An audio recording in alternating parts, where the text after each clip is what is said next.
Assalomu alaykum, hurmatli kanal obunachilari, adabiyot darslarining ixlosmandlari. Muhammad Sharif Gulxaniyning Zarbul Masal asarini ko'rib chiqayotgan edik. Kelgan joyidan davom ettirishga ijozat berasiz.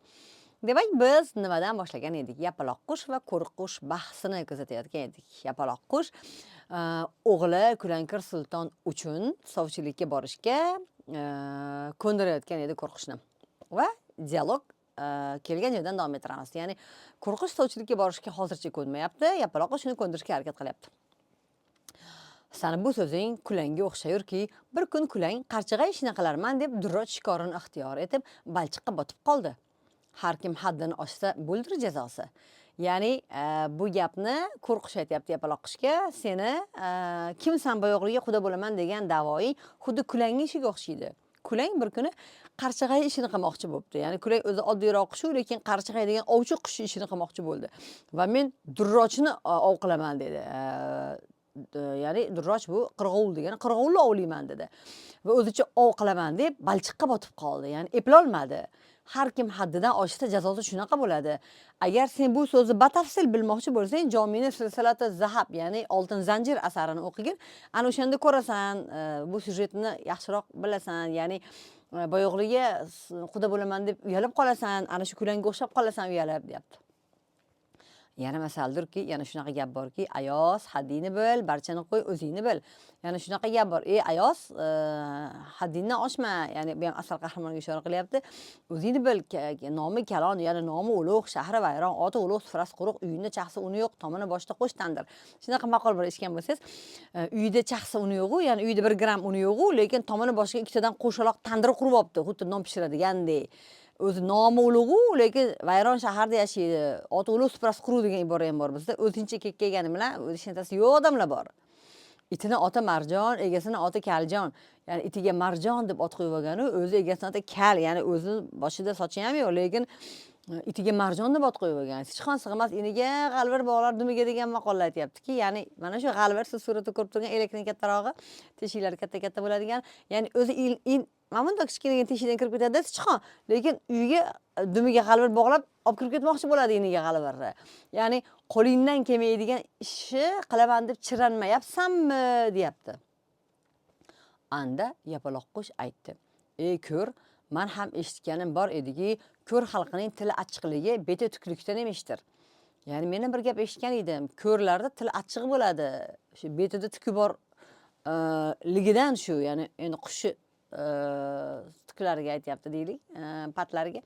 Necha kim aytmishlar, beti tuklining yuziga boqma. Betida tuki bor, betiga qarama deganga bor edi-ya, deyapti. Sen o'zingchi menga aqllilik qilyapsan. Donishvarlik, donishmandlik qilish. Sen menga donishvarlik o'rgatarsan. Kulang qarchig'ay bo'ldig'in balchiqqa botganda shikoyat qilursan. Sen menga kulang qarchig'ay bo'laman deb balchiqqa botib qolganini aytib beryapsan. Men ham senga bino bilan nabinoni gapirib beray, deyapti. Bino bilan nabinoni gapini binoni gapini quloq olmasdan uyalib qolib, hijolatdan yuzini ilonga chaqtirganda va o'lgan. O'shnaqa bo'lib qolmagin sen ham, deyapti. Senga shikoyat qilsam, bu muhim xayr kechga qolur. Bu hikoyat bayoni voqeasini istasan Kalila va Dimnadan top. Ya'ni men senga hikoyani aytib bergan bo'lardim, deyapti, o'sha binoni hikoyasini. Lekin yaxshi ish, xayrli ishimiz kechga qolib ketadi. Ya'ni gapimiz cho'zilib ketib, qiladigan ishimiz uzoqlashib ketib qoladi. O'zing bu hikoyani Kalila va Dimna asaridan o'qib ola qol, deyapti. Hadisi nabaviydirki, tahrirni ofati bor. Hadisda, payg'ambarimizning hadisida aytiladiki, tahrirni bitta ofati bor, ya'ni yomon achchiq gapga bitta balo tarafi bor. Andi qo'rqishaydi. Bu hadis ma'nosidan bexabar o'xsharsanki, ta'anni rahmondan va ta'jil shaytondan. Ya'ni sen hadis keltirasan, men ham senga hadis aytolmayman deb, u ham hadis aytayaptiki, bitta hadis borki, deyapti, shoshqaloqlik shaytondan, og'ir bosiq bo'lish rahmondan. Ya'ni musulmon odam shoshqaloq bo'lmaydi degan gap bor. Ya'ni shoshqaloqlik qilish kerak emas. Sen andak o'z yarog'ingni qilguncha sabr qilsang xo'pdir. Ya'ni sen shoshqaloqlik qilib to'y qilaman deb shoshgandan ko'ra biroz sabr qil. Mana endi sabr bilan bog'liq bayt aytyapti. Sabr bilan basta eshikdir kushot. Sabr bilan topdi erollar murod. Ya'ni sabr bilan yopiq eshiklar ochildi. Sabr qiluvdi odamlar, erlar odamlar murodiga yetdi. sabr bilan xor guliston bo'lur. Sabr qilsang tikan bir kun gulzorga aylanadi. Sho'ra zamin bog' ila bo'ston bo'lur. Ya'ni ana shu sho'ra bosgan yer bir kun bog' va gulzorga bo'stonga aylanadi. Sabr sening dardingga darmon bo'lur, sabr qilon bandaga farmon bo'lur. Kim sabr qilsa, Alloh uni mukofotini beradi va sabr qilgan odam dardiga bir kun darmon topadi. Barcha eshik ochgusidir sabr bil, sabr qil. Ya'ni sabrlilarga bir kun hamma eshiklar ochiladi. Sen sabr qil deyapti. Va yana aytmishlarki, sabr qilsang g'o'radan halvo bitar, besabrlar o'z oyog'idan yetar. Sabr qilsang bir kun g'o'ra holvaga aylanadi. Ya'ni agar desang o'rik mevasi g'o'ra deyiladi, dovutcha deydi toshkentliklar. Ana shu g'o'rani xomligida yeb qo'ysang, hali g'o'ra achchiq u. Lekin sabr qilsang u pishadi-da, holvadek shirin mevaga aylanadi. Kim besabr bo'lsa, o'zini oyog'idan o'zi yiqitadi, o'zini o'zi chaladi. Ana shuning uchun sen sabr qil deyapti. Anda yapaloq qush aytdi: "Ore, baloga sabr, qazoga rozi bo'lmoqda o'zga choram yo'q. Va lekin sabrning joyi bordir. Sabr deb yaxshi ish qo'ldan ketsa o'xshamas." Yana aytayaptiki, to'g'ri, sabrli bo'lish yaxshi. Balolarga sabr qilinadi, qazoga rozi bo'ladi. Ya'ni Alloh peshiningga nimaiki taqdir qilsa, shu taqdiringga, qazoingga rozi bo'lasan. Boshingga balo kelsa, baloga sabr bo'lasan, sabrli bo'lasan. Bundan boshqa chora yo'q. Lekin sabrning ham joyi bor. Sabr qilaman deb yaxshi ishni qo'ldan boy berib qo'yish kerak emas, deyapti. Anda qo'rqush aydi: "O'lim yomongaki, muhim xayr ishiga yuborur kishini, bu na bo'lurmi? Eshitgan emasmisan? Yaxshi so'zlasang, ilon inidan chiqar. Achchiq so'zlasang, musulmon dindan chiqar." Ya'ni yaxshi gapirsang, ilonni inidan chiqarasan, yomon gapirsang, musulmonni dindan chiqarib yuborasan. Shuning uchun meni xayr ishga, yaxshi ishga yubormoqchi bo'lgan ekansan, deyapti qo'rqush. Menga yaxshi gapir, menga qo'pol muomala qilma, deyapti. Sani bu noshoyista so'zingga bormasman va yana bu ish uhdasidan chiqmasman. Tojikdan bir masala borki, zo'ri behuda miyon meshkanat. Meni bunaqa nomaqbul gapingga ishonmayman. Ya'ni men seni bunaqa bo'mag'ur gapingga kirmayman. Bu ishni uddasidan chiqmayman, qilmayman bu ishni. Chunki tojiklarda bitta maqoli bor: behuda chiransang beling sinadi degan maqoli bor. Anda yapaloq qush aydi: "Bitar ishni keyinga solursan, magar onki moneul xayrga o'xsharsan, sandan suq huzutni kelur." Oxiri sabr toqat tugabdi. Yapaloq qush aytayaptiki, sen bitadigan ishni orqaga suradigan odam ekansan.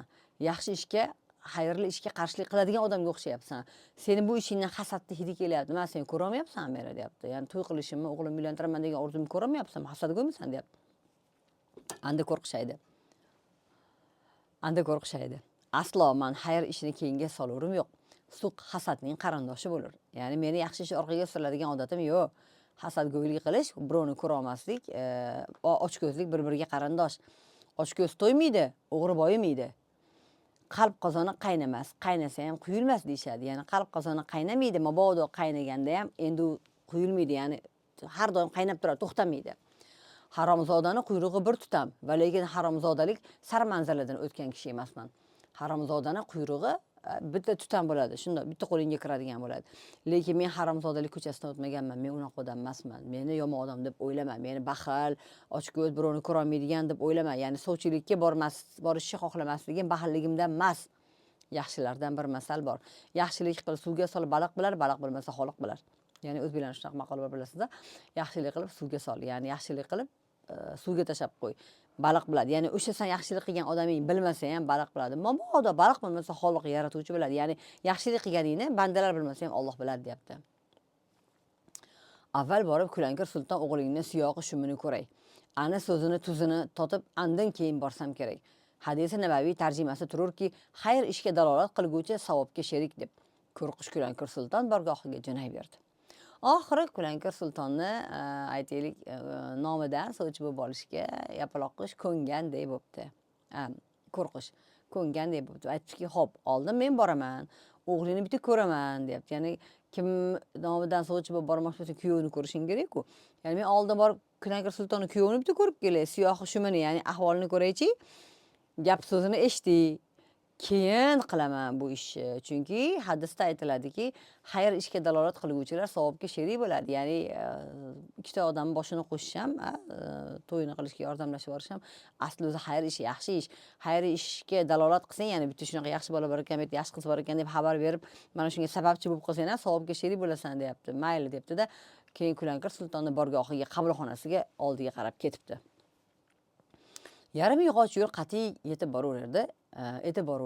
O'sha asnoda bir hut yo'liqdi. Ketayotganda yo'lidan sassiq popsha chiqib qoldi, hut chiqib qoldi va gaplashib, salomlashib aytdi. Qaysi oshiyoni balanddan parvoz qildingiz? Ya'ni hut sassiq popsha, suratda ko'rib turgan qush qo'rqishdan so'rayapti. Qayerga ketyapsan deyapti. Ya'ni qaysi oshiyoni baland uydan uchib tushding, ya'ni qayerga ketyapsan deganida endi. Anda yapaloq biyaydi, parvozi bandagi bahaydo namerasad, ey xok, past bosh, balandas osmon. Bizning parvozimiz ma'lumdir, anda hut aydi. Ya'ni biz banda uchib xudoga yetolmaydi, ey tuproq past bo'l, osmon balanddir. Ya'ni uchib unaqa katta joylarga uchib da'vogarlik qilayotgan joyimiz yo'q. Parvozimiz ma'lum, ya'ni qilayotgan ishimiz aniq, ya'ni biz shu to'y qilish dardidamiz. Anda hut aydi, ey ko'r, men muammodan bexabarman. To'g'ri so'zing bo'lsa so'zla, muvofiq zamiring menga ayon bo'lsin. Ya'ni seni ko'nglingda borini menga ayt, ey ko'r deyapti, qo'rqishga aytyapti. Hut meni muammoy, darding nimaligidan xabarim yo'q. Gapirib ber menga. Anda qo'rqishaydi. Men yapaloq qushni zavchisidirman, ya'ni sovchisidirman. Boyo'g'lining qiziga xostakorlikka borurman, ya'ni sovchilikka boryapman. Aytyaptiki, qo'rqish. Men yapaloq qushi sovchisiman, boyo'g'lining qiziga sovchi bo'lib boryapman, uni o'g'li uchun deyapti. Anda hut aytdi. Yapaloqni nihoyat kam xaradligini endi bildim. Ya'ni yapaloqqa kam donoligini, aqli kamligini, ahmoqligini endi bildim. Har oyina o'z jinsidan, ya'ni hamma o'zini tengi bilan deyapti. Yapaloqlar qurgandek sanib yuborurmidi? Yapaloq qush o'zini yapaloqlaridan emas, kelib qo'rqishdan odam topdimi sovchilikka. Yumruq bukilib sang bo'lmas, echki yugurib lang bo'lmas. Ya'ni yumruq degani qarang, qo'lni yumilish bilan, musht bilan. Ya'ni ming mushtingni yugurtirganing bilan u tosh bo'la olmaydi. Echki yugurgani bilan echki yugurgani bilan cho'loq bo'lmaydi deyapti. Lang cho'loq degan. Echki yugurib cho'loq bo'la olmaydi, lug'at noto'g'ri ketibdi uzr. Echki yugurib cho'loq bo'lmaydi, musht yugurib tosh bo'la olmaydi. Va yana keskin o'xsharmi yolg'on bo'lamoq? Ya'ni yolg'on bo'lamoq, yolg'on sho'rva, keskin osh ugra, xamir kesib qilinadigan osh, yolg'on bo'lamoq keskin osh bo'la olmaydi. Sening serkatalarga lab lunjing yo'qligi ma'lum. Sen serkalikka da'vogar qila olmaysan. Bunga lab lunjing, ya'ni gapni kelishtirib gapira olmaysan. Seni qo'lingdan sovchilik chiqmaydi deyapti. Ya'ni kelmaydi deyapti. Va yana qo'lidan ish kelmay najjorlik qilgan maymundek rasvo bo'lmagan. Qo'y deyapti, chiranmagin deyapti. Ya'ni hut uni sovchilikka borishiga, qo'rqishi, sovchilik eplashiga ishonmayapti. Qo'y sen sovchilikka bormagin. Seni bu ishing o'zicha duradgorlik qilaman degan maymunning da'vosiga o'xshayapti. Xuddi duradgorlik qilaman deb chirangan maymundek sharmanda bo'lmagan deyapti. Va aynan mana shu maymun bilan najjor shikoyatini keyingi mashg'ulotda birgalikda ko'rib o'tamiz. Hozircha shu.